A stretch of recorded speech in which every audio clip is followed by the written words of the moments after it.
മന്ത്രി വീണയുടെ ഭർത്താവ് ജോർജിന്റെ കെട്ടിടത്തിനായി ഓടയുടെ ഗതി മാറ്റി സംഘർഷം. ഇന്ന് ഹർത്താൽ. മന്ത്രി വീണ ജോർജിന്റെ ഭർത്താവ് ജോർജ് ജോസഫിന്റെ ഉടമസ്ഥതയിലുള്ള കെട്ടിടത്തിന് അനുകൂലമായി ഏഴംകുളം കൈപ്പട്ടൂർ റോഡിലെ ഓടയുടെ ഗതി മാറ്റിയെന്ന് ആരോപിച്ച് കോൺഗ്രസ് പ്രവർത്തകരുടെ പ്രതിഷേധം. കൊടുമണ്ണിലെ പഞ്ചായത്ത് സ്റ്റേഡിയത്തിന് മുന്നിൽ ഓടയുടെ ഗതി മാറ്റിയുള്ള നിർമ്മാണം തടഞ്ഞ് കൊടികുത്തിയ 7 കോൺഗ്രസ് പ്രവർത്തകരെ പോലീസ് അറസ്റ്റ് ചെയ്തു നീക്കി. ഇതിൽ പ്രതിഷേധിച്ച് കൊടുമൺ പഞ്ചായത്തിൽ ഇന്ന് രാവിലെ 6 മുതൽ വൈകിട്ട് 6 വരെ കോൺഗ്രസ് ഹർത്താൽ പ്രഖ്യാപിച്ചു. ഇന്നലെ CPM ജില്ലാ സെക്രട്ടറി KP ഉദയഭാനു സ്ഥലത്തെത്തി പുറമ്പോക്ക് ഒഴിവാക്കി ഇപ്പോൾ നിർമ്മിക്കുന്ന സ്ഥലത്തുകൂടി തന്നെ ഓട നിർമ്മിക്കണമെന്ന് ഉദ്യോഗസ്ഥരോട് ആവശ്യപ്പെട്ടു. എന്നാൽ സ്ഥലത്തുണ്ടായിരുന്ന CPM ജില്ലാ കമ്മിറ്റി അംഗം കൂടിയായ കൊടുമൺ പഞ്ചായത്ത് പ്രസിഡന്റ് KK ശ്രീധരൻ ജില്ലാ സെക്രട്ടറിയുടെ ആവശ്യം നടപ്പിലാക്കുവാൻ കഴിയില്ലെന്ന് അറിയിച്ചു. പുറമ്പോക്ക് ഭൂമിയിൽ കയ്യേറ്റമുണ്ടെന്ന് സ്ഥിരീകരിക്കുകയും ചെയ്തു.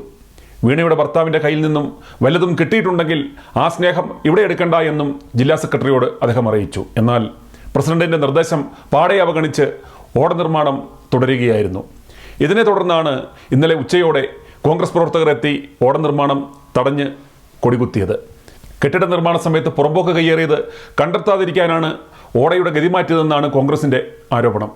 സംഘർഷം കടുത്തപ്പോൾ പോലീസിനെ വിളിക്കുകയും തുടർന്ന് പോലീസ് എത്തി 7 പേരെ അറസ്റ്റ് ചെയ്ത് കൊണ്ടുപോയി മന്ത്രിയോടും ജില്ലാ സെക്രട്ടറിയോടുമുള്ള കൂറ് കാണിച്ചു അന്തംകമ്മി police.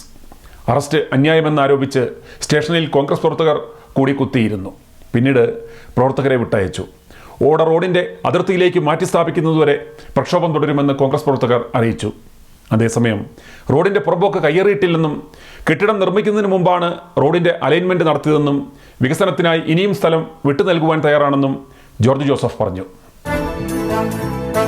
i2i News, an eye for truth. i2i News subscribe ചെയ്തിട്ടില്ലാത്തവർ ഇപ്പോൾ തന്നെ സബ്സ്ക്രൈബ് ചെയ്യുക. നോട്ടിഫിക്കേഷൻ ലഭിക്കുവാൻ ബെൽ ബട്ടണും അമർത്തുക.